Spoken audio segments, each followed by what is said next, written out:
তবে কোন কোন স্কলার গুটি কয়েক প্রাণীর ব্যাপারে তারা দ্বিমত পোষণ করেছেন। কিন্তু আমরা যদি মেজরিটি স্কলারদের দিকে তাকাই তাহলে দেখব গোটা বিশ্বে যত স্কলার আছে মেজরিটি স্কলাররা ওনারা সি ফুডের সকল আইটেম খাওয়া হালাল, শিকার করা হালাল, খাওয়া হালাল বলে ওনারা মন্তব্য পেশ করেছেন।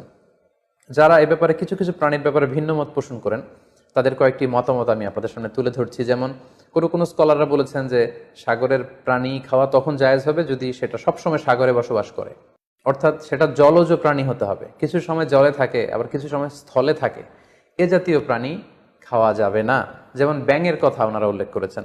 আল্লাহ রাসূল সাল্লাল্লাহু আলাইহি ওয়াসাল্লাম ব্যাঙ হত্যা করতে নিষেধ করেছেন, আর যে প্রাণী হত্যা করা নিষেধ সেটা খাওয়াও নিষেধ, সো ব্যাঙ খাওয়া যাবে না।